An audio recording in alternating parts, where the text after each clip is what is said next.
What up, guys? I'm Mr. Downtown Ray Melo, and you're listening to the Entertainment Report on iHeartRadio, live from Dubai for Thursday, March 9th, 2017, delivering some major stories and trends going on in the world of entertainment and beyond. You can follow the show on Facebook, Twitter, or Instagram, facebook.com/The Entertainment Report with Ray Melo, that's RAYMELO, on Twitter at The Enter Report, or on Instagram at The Entertainment Report. You can listen to the show anytime you want on iHeartRadio. Just go to iHeart.com or your iHeart phone app, search for the Entertainment Report, and it'll take you to the page. The world premiere of The Circle is to take place at New York's Tribeca Film Festival next month. Directed and co-written by James Ponsoldt, the film stars Tom Hanks, Emma Watson, and the late Bill Paxton. The synopsis explains when May is hired to work for the world's largest and most powerful tech and social media company, she sees this as an opportunity of a lifetime. As she rises through the ranks, she is encouraged by the company's founder, Eamon Bailey, to engage in a groundbreaking experiment that pushes the boundaries of privacy, ethics, and ultimately her personal freedom. Her participation in the experiment and every decision she makes begins to affect the lives and future of her friends, family, and that of humanity. The thriller ensemble also includes John Boyega, Karen Gillan, L.R. Coltrane, Patton Oswalt, and Glenn Headley. The 16th annual Tribeca Film Festival will take place from April 19th to the 30th. The 16th Annual Tribeca Film Festival is to close on April 29th with an epic event marking the 45th anniversary of the release of The Godfather. Back-to-back screenings of The Godfather and The Godfather Part 2 are scheduled to be followed by a reunion and conversation with director Francis Ford Coppola and actors Al Pacino, James Caan, Robert Duvall, Diane Keaton, Talia Shire, and Robert De Niro. Organizers announced Wednesday that the festival will also include a special sing-along screening in honor of the 25th anniversary of Atlantan and a conversation with filmmaker Michael Moore after showing of his 15-year documentary Bowling for Columbine. Also planned is the 25th anniversary screening of Reservoir Dogs, followed by a panel discussion with director Quentin Tarantino and members of the cast. Disney is reportedly considering Eva Green for one of the top roles in the upcoming live-action adaptation of Dumbo from director Tim Burton. According to Deadline, Green is being courted for one of the three main adult roles in the film as production nears. Green has worked with Burton before on Mrs. Pellegrin's Home for Peculiar Children and Dark Shadows. Previously, Will Smith and Tom Hanks were in talks to join the cast. However, Smith has since dropped out. Chris Pine was also offered a role that he has turned down, The Hollywood Reporter has said. Dumbo is said to be a top priority for Disney, which has seen success with other live-action adaptations, including Alice in Wonderland, Maleficent, Cinderella, The Jungle Book, and the upcoming Beauty and the Beast. Originally an animated film that hit theaters in 1941, Dumbo follows the story of a baby circus elephant who uses his large ears to fly. The script was written by Ehren Kruger, who wrote the screenplays for The Ring, Scream 3, and 3 of the films in the Transformer series. Turner Classic Movies says it will honor the legacy of its late presenter Robert Osborne with a 48-hour marathon of highlights from his career. Dozens of the most memorable celebrity interviews and film introductions from Osborne's 23-year tenure at the network will re-air March 18th through the 19th. Among the luminaries he will be seen chatting with at length are Debbie Reynolds, Liza Minnelli, Betty Hutton, Ernest Borgnine, Peter O'Toole, Eva Marie Saint, Kim Novak, Alan Arkin, and Louise Rainier. TCM General Manager Jennifer Dorian said in a statement, Robert was embraced by devoted fans who saw him as a trusted expert and friend. His calming presence, gentlemanly style, encyclopedic knowledge of film history, fervent support for film preservation, and highly personal interviewing style all combined to make him a truly world-class host. Osborne died this week at the age of 84. Showtime said Wednesday it has ordered a third season of Billions, starring Paul Giamatti, Damian Lewis, Maggie Siff, and Malin Ackerman. David Nivens, the president and chief executive officer at Showtime Networks, Inc., said in a statement, Billions continues to be a show on the rise, growing not only in audience but in critical buzz and cultural relevance. It offers a unique mix of pure entertainment with sly commentary on our current have-not economy. Season 2 is off to a tremendous start and has only withered our audience's appetite for what will come in Season 3. The second season follows U.S. Attorney Chuck Rhodes as he squares off with billionaire hedge fund king Bobby Axelrod, scorching the earth in a costly war for personal domination, a press release notes. The CW says it has renewed its freshman series Riverdale for a second season. The next run of episodes will air during the 2017-2018 television season, Mark Pedowitz, the cable network's president, announced Tuesday. The young adult mystery drama is based on the characters from Archie Comics. It stars KJ Apa, Lily Reinhardt, Camila Mendez, Cole Sprouse, Ashley Murray, and Madeline Pish. BBC One and FX have ordered a second season of their Tom Hardy lead drama Taboo. Set in early 19th century England, the show was created by Stephen Knight with Tom and Chips Hardy. In it, Tom Hardy plays James Keziah Delaney, a man who has been to the ends of the earth and comes back irrevocably changed. Believed to be long dead, he returns home to London from Africa to inherit what is left of his father's shipping empire and rebuild a life for himself. Knight said in a statement on Wednesday, I'm thrilled that a work which pushes boundaries has been so well received and found such a large and enthusiastic audience in the United States and Britain. We have tried to take an impressionistic rather than figurative approach to a narrative which we will hope more accurately portray the spirits of an extraordinary time in history. James Delaney will continue to explore many realities as he takes his band of misfits to a new world thanks to FX and the BBC, partners who could not be more suited to collaborating in groundbreaking work. Piers Wagner, the controller of BBC Drama, added, Taboo is the perfect storm of on-screen and behind-the-scenes talent, and there was never any doubt the capacity of Tom and Steve to create an unmissable cinematic drama event for Saturday nights. It's been a thrill to see the audience for Taboo built over time and in such large numbers. In Series 2, Tom and Steve and the show's brilliant producers are promising something daring, different, but equally unmissable, and I'm delighted that the BBC is partnering with FX once again to roll Taboo out to the audiences across the world. Hardy remarked, we are grateful and excited to continue our relationship with the BBC and FX in contributing towards British drama. Fantastic news. Milo Ventimiglia says fans can expect the This Is Us finale to be a rocky road. The 39-year-old actor teased an emotional season 1 ending for his character Jack, Rebecca, played by Mandy Moore, and Kate, played by Chrissy Metz, in an interview with The Hollywood Reporter following Tuesday's penultimate episode. He says, I hope everyone has recovered from William's passing is all I'm going to say, referencing William, played by Ron Cephas Jones' death in episode 16. Get ready, it's a rocky road at the end. Tuesday's episode saw Kate, Jack's only daughter, tell Toby, played by Chris Sullivan, she was responsible for her dad's death, which has yet to be explained. Ventimiglia confirmed the finale will also feature a heartbreaking scene with Jack and wife Rebecca. He said of the filming, it was pretty painful. It took us to some place that we've never been with This Is Us, and it was just one of those moments that you are grateful for the work and grateful for the words you get to say and the partner you get to be a scene with. Ventimiglia previously hinted at a sad finale in a built interview with the Huffington Post, saying that tissues are probably mandatory. He assured fans, however, that he will remain a part of the show after Jack's death. The actor says, Dan Fogelman, our creator, said to me that no matter what, even though Jack is dead in the present day, that I'm not going anywhere. He explained, even though when you do find out how and when and why Jack died, it doesn't mean that the character is gone or I'm gone. It's just you shift directions and tell a different story. He equates it to having a family album. You open it to a random page and you just start telling a story based on that photo. The This Is Us Season 1 finale will air Tuesdays, March 14th on NBC. In a related story, Chrissy Metz says she'd love to appear on the weight loss reality competition The Biggest Loser. The 36-year-old actress voiced interest in the NBC series while discussing her weight loss plans in an interview with Marie Claire. Metz said, I do want to lose weight, but not because anyone is telling me to do it. My goal is to be proportioned. I carry a lot of weight in my stomach. I just want to have not even a number, but to have my body in a different shape. She added, I love to go on The Biggest Loser, where it's a concentrated thing.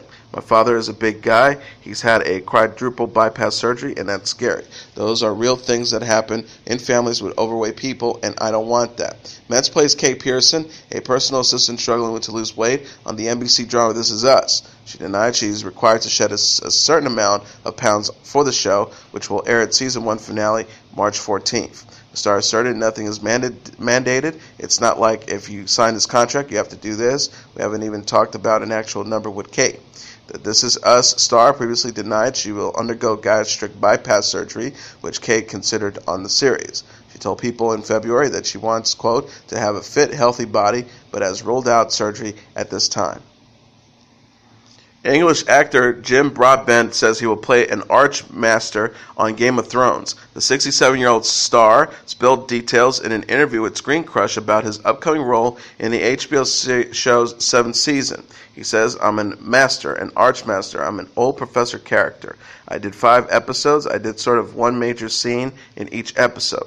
Broadbent says he shared his scenes with John Bradley, who plays Samuel Tarly, fueling speculation he will play Master Marwyn.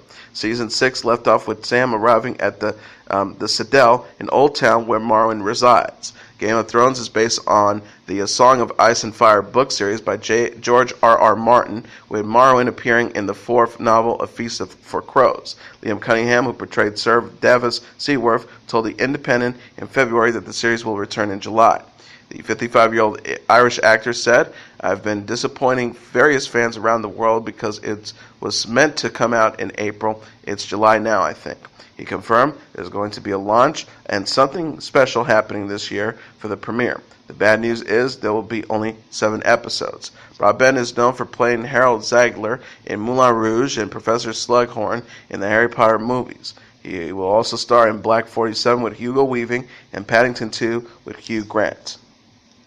The stars of Prison Break, Speechless, Riverdale, and the upcoming remake of Dirty Dancing have been booked for panel discussions at the Paley Center for Media in Beverly Hills. Maureen J. Reddy, the president and chief executive officer of the Paley Center for Media, said in a statement Tuesday, the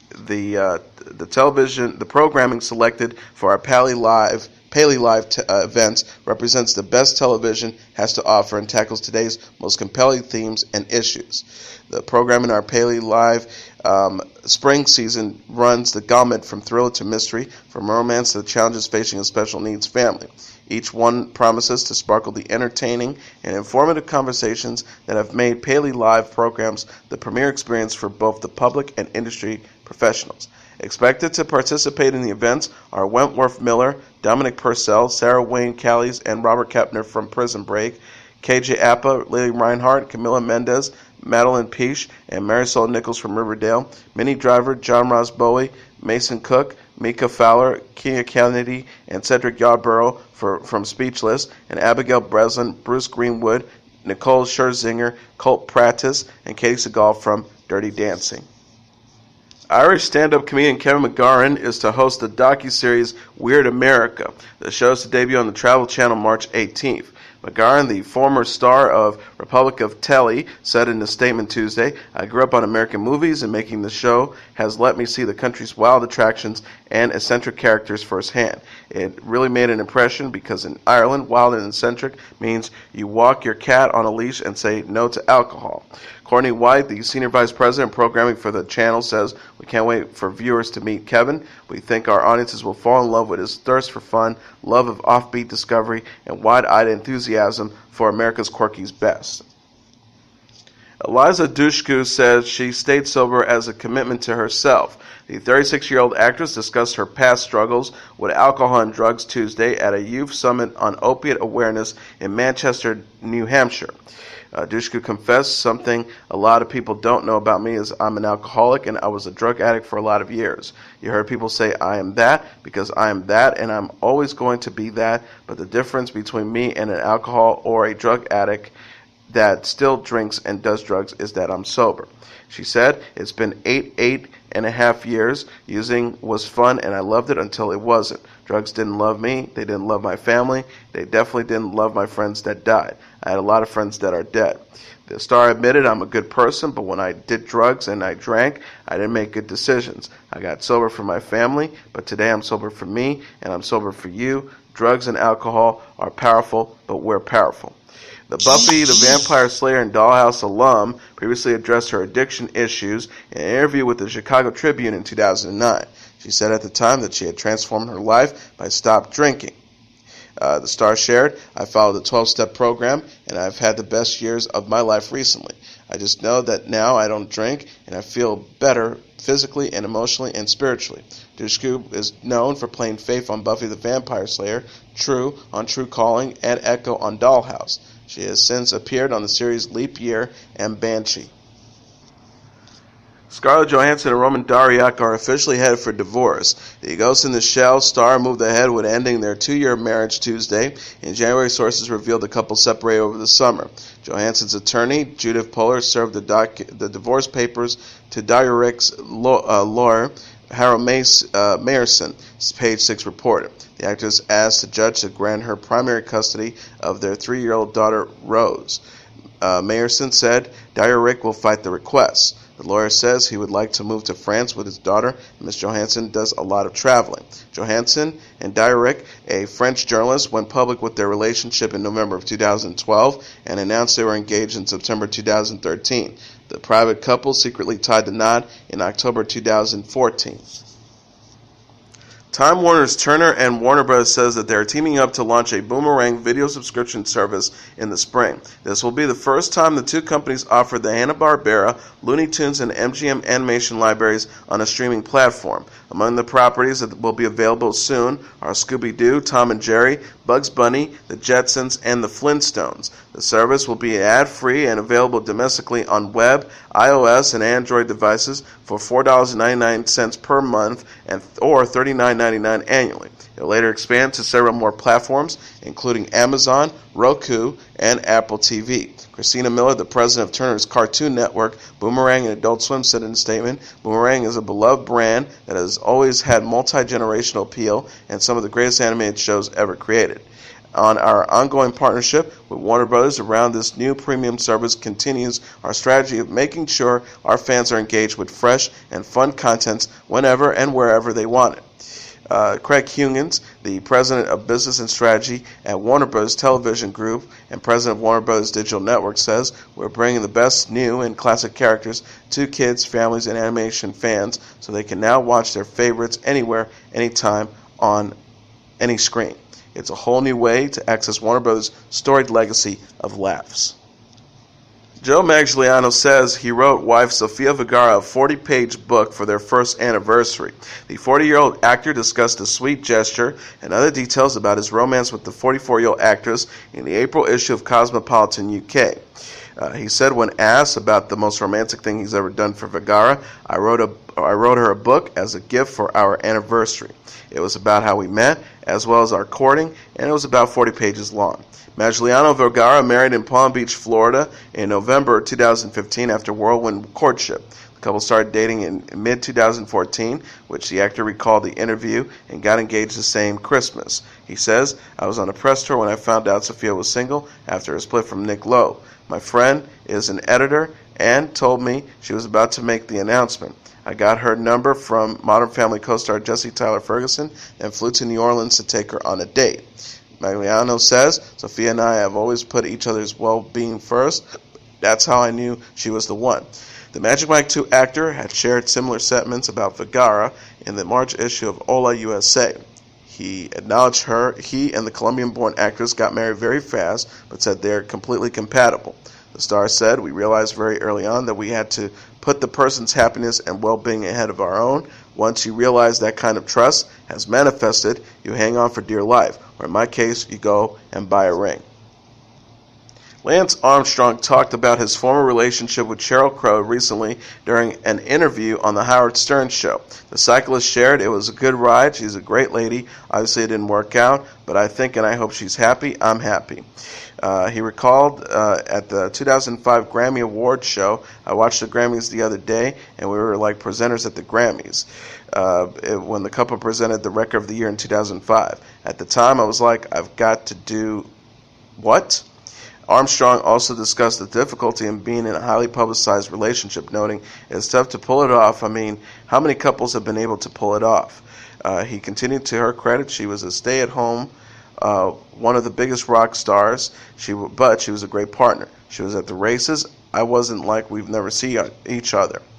Armstrong and Crow started dating in 2003 and called it quits 5 months later after getting engaged in February 2006.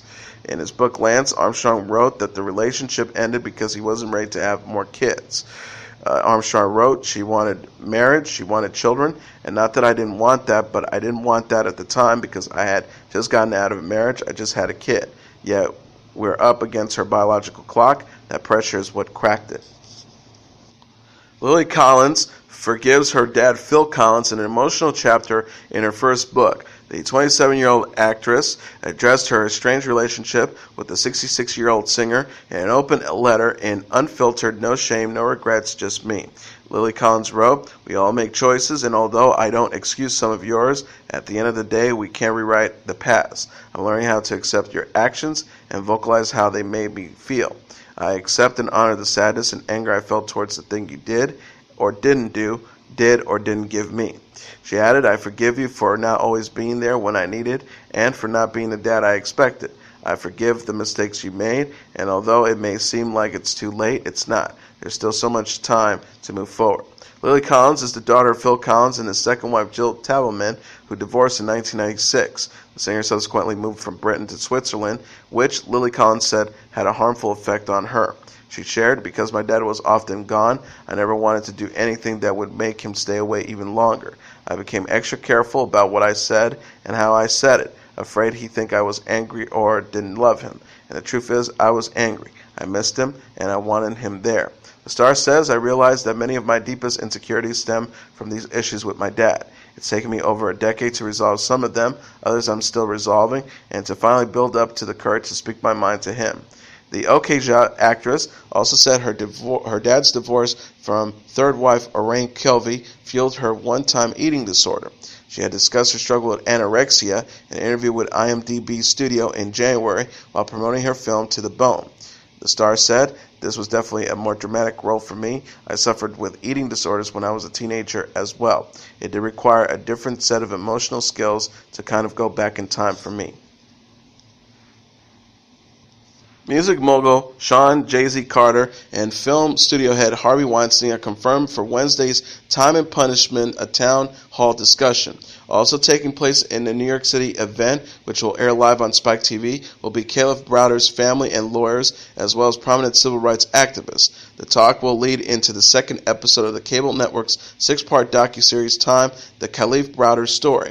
The special will also air on Spike's sister network BET and VH1 later in the evening. Browder was 16 when he was arrested in 2010 for allegedly stealing a backpack in the Bronx. He spent 3 years awaiting trial on Rikers Island, 2 of those years in solitary confinement. The charges against Browder were eventually dropped, but he took his own life in 2015 after he was released from jail. He was 22. Ciara and Russell Wilson caused a stir on social media Tuesday with the nearly nude family photo. The 31-year-old singer and 28-year-old NFL star, who are expecting their first child, raised eyebrows by stripping down with Ciara's 2-year-old son, Future Zahir, in a portrait for Harper's Bazaar. The singer captioned the photo to her 7.8 million Twitter followers, "Just the four of us at Harper's Bazaar, us." The image features a topless Ciara holding a naked Future Zahir as Wilson embraces her baby bump from behind. Many deemed the photo bizarre, with others saying it was disrespectful to the toddler's dad, rapper Future. One person wrote, "Congrats to Russell Wilson for joining the Regrettable Athlete Photo Hall of Fame." Another wrote, "Baby Future is way too old to be naked in the photo shoot, and Ciara acts like he really doesn't have his own father. It's so disrespectful." Ciara and Future, her ex-fiancé, split in August 2014 and subsequently battled for custody for Future Zahir. TMZ reported in January that the pair agreed to joint custody, but that the toddler will be with Ciara most of the time. The Goodies singer married Wilson in July and announced in October that she is pregnant and expecting her first child with the Seattle Seahawks quarterback. She said in the Harper's Bazaar interview that she's super excited about her growing family. Ed Sheeran says he slept with members of best friend Taylor Swift's Celebrity Squad. The 26-year-old English singer said in the March 23rd issue of Rolling Stone that it was, quote, very easy to bed with the 27-year-old American star's famous friends. Sheeran told the magazine, "Taylor's world is celebrity. I was this 22-year-old awkward British kid going on tour with the biggest artist in America who has all these famous mates. It was very easy." He says, "I would often find myself in situations just kind of waking up and looking over and being like, how the fuck did that happen?" Sheeran wrote about some of the flings on his 2014 album X. Sheeran released his third studio album, Divide, last week and announced an accompanied tour on Wednesday's episode of Today. He also performed his single Shape of You on the NBC Morning Show. Nick Carter says Justin Bieber's headline-grabbing antics don't compare to what the Backstreet Boys did in their prime. Carter said along with the Backstreet Boys in a new interview with Ellie to promote the boy band's of Las Vegas residency, "I'll tell you this, there's some stuff that AJ and I did that I'm really glad that social media wasn't around for." Carter said Justin Bieber couldn't hold a candle to what we did. Bieber has made headlines recently for being accused of headbutting a man at a pre-Grammy party and punching a fan in Barcelona. McLean added, we would have been like TMZ's Saving Grace, bro. Just anything from me being drunk or irate at a club, or me walking naked down the hallway in a hotel for no apparent reason." The group also discussed how they stack up to younger boy bands and why they have been able to maintain their success over the years. Howard Dauriac said, referencing to a recent experience attending a One Direction concert, the new wave of boy band says, we don't do what they do, but to be honest, to me, it's not as entertaining. What we do is we truly entertain people. Music, staging, dancing, everything. Carter says, I think that's why we're still here in a lot of ways, because it was always about a show. Regardless, we could always make great music and we could have hits, but whenever we hit the stage, we had to give a show that people would remember, and that stood on its own. The Backstreet Boys last made headlines in February for releasing a new music video for their single with Florida Georgia Line titled God, Your Mama, and Me. And here are the top 10 songs on the Billboard Hot 100 singles charts for the week of March 18th. Number 10, The Chainsmokers featuring Halsey with Closer. Number 9, Big Sean with Bounce Back. Number 8, Kodak Black with Tunnel Vision. Number 7, The Chainsmokers with Paris. Number 6, Rihanna with Love on the Brain. Number 5, The Chainsmokers and Coldplay with Something Just Like This. Number 4, That's What I Like by Bruno Mars. Number 3, Zayn Malik and Taylor Swift with I Don't Want to Live Forever, 50 Shades Darker. Number 2, Migos featuring Lil Uzi Lil Uzi Vert with Bad and Bougie. And the number 1 song on the Billboard Hot 100 singles charts for the week of March 18th, Ed Sheeran with Shapes of You. And now let's take a look at what happened on this date in entertainment history. On this date in 1996, comedian George Burns dies at the age of 100. The legendary cigar-chomping performer George Burns dies at his home in Beverly Hills, California, just weeks after celebrating his 100th birthday. Born Nathan Birnbaum in New York City, Burns was one of 12 children. As a young child, he sang for pennies in street corners and in saloons. And at the age of 13, he started a dance academy with a friend. In 1922, Burns was performing the latest in a string of song and dance acts in Newark, New Jersey, when he teamed up with fellow performer Gracie Allen. Though Allen began as the straight one in their partnership, her natural comedic ability prompted Burns to rewrite their material to give her most of the punchlines. Then on, Burns played the straight man to Allen's ditzy but hilarious results. By the time Burns and Allen married in 1926, his first brief marriage was to dancer Hannah Siegel, ended in divorce. They had already become known on the vaudeville circuit. In the 20s was a golden era for vaudeville performers, and Burns and Allen were only two of the number of greats. Their peers included Milton Berle, Al Jolson, Fanny Brice, Bert Lahr, and Jack Benny, Burns' close friend, who successfully made the transition to other forms of entertainment. After making their radio debut in 1929, the pair landed a regular show, The George Burns and Gracie Allen Show, which aired from 1932 to 1950 on the NBC network. In the late 30s, the program audience numbered more than 40 million people, and NBC paid Burns and Allen $10,000 per week, an enormous sum for the time. The couple also played themselves on the big screen in a number of films, including International House in 1933, Many Happy Returns 1934, and A Damsel in Distress 1937, and College Swing in 1938. In 1950, the George Burns and Gracie Allen Show made a seamless transition to television, airing on CBS, and became one of the top-ranked programs for the duration of the decade. The Burns-Allen team remained in the public eye until Allen's retirement in 1959. She died of a heart attack in 1964 at the age of 58. Though Allen was a Roman Catholic, Burns buried her with Episcopal rites, explained that as a Jewish man, he couldn't be buried in a Catholic consecrated ground, and he wanted to be buried beside her. After Burns underwent a major heart surgery in 1975, at the age of 79, his career got a second wind. That year, he played a retired vaudevillian in the film adaptation of Neil Simon's play The Sunshine Boys, co-starring Walter Matthau and Richard Benjamin. Burns won an Academy Award for Best Supporting Actor for the role. After that, there was no shortage of movie parts for the octogenarian actor, who played God in Oh God 1977 and its sequel, Oh God Book 2 1980 and Oh God You Devil in 1984, in which Burns was featured as both God and the Devil. He also starred in Just You and Me Kid 1979, Going in Style 1979, and 18 again in 1988. In 1988, Burns won an award for Lifetime Achievement from the John F. Kennedy Center for the Performing Arts. He wrote 2 best-selling autobiographical works, including Gracie, A Love Story, 1988, and All My Best Friends, 1989, along with 8 other books that earned him his well-deserved reputation as an invaluable first-hand observer of the history of 20th century entertainment.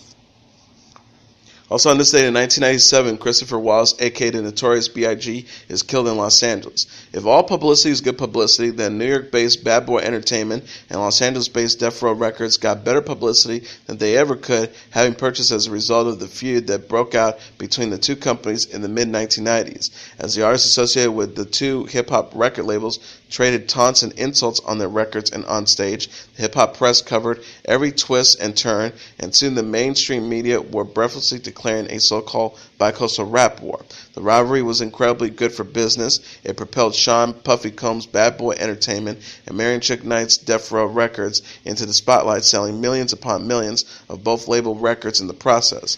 But the East Coast versus West Coast beef also took the lives of two hip-hop's biggest stars, Tupac Shakur and Christopher Wallace, a.k.a. the Notorious B.I.G. After dominating the hip-hop industry during the years of recording growth in the mid-1990s, that feud finally came to an end with the shooting death of Wallace on a crowded Los Angeles street on this date in 1997. Christopher Wallace was a Brooklyn-based rapper whose 1994 album, Ready to Die, was largely responsible for making Bad Boy Records a success. On the night he was killed, Wallace was riding in the passenger seat of a GMC Suburban when a Toyota Land Cruiser pulled up alongside him at corner of Wilshire Boulevard and Fairfax Avenue. The driver of the Land Cruiser opened fire on Wallace, fatally wounding him before spatting off. Dozens of eyewitness accounts allowed the Los Angeles Police Department to develop a detailed reconstruction of the shooting and a composite sketch of the gunman, but Wallace's murder remains unsolved more than 2 decades later. It was widely speculated that Wallace's killing was in some way related to the similar killing of Tupac Shakur in Las Vegas some 7 months earlier in similar physical circumstances. While no evidence has ever come to light of Wallace's involvement in Shakur's death, Shakur had publicly accused Wallace of involvement in a 1994 attempt on his life, an accusation that greatly escalated the East Coast-West Coast feud and made Wallace and Shakur into its most prominent participants. In the months following Christopher Wallace's death, the East Coast-West Coast feud may have faded away, but not fans' interest in its participant has not.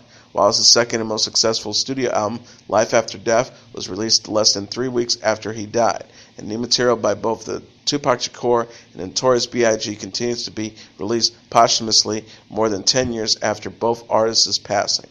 And as your entertainment report for Thursday, March 9th, 2017. I'm your host, Mr. Downtown Ray Melo. I'll be back tomorrow to deliver some major stories and trends going on in the world of entertainment and beyond. You can follow the show on Facebook, Twitter, or Instagram. Facebook.com/The Entertainment Report with Ray Melo. That's RAYMELO. On Twitter at The Enter Report, or on Instagram at The Entertainment Report. You can listen to this episode or any previous episodes of The Entertainment Report anytime you want on iHeartRadio. Just go to iHeart.com or your iHeart phone app, search for The Entertainment Report, and it'll take you to the page. Good night, and God bless you all.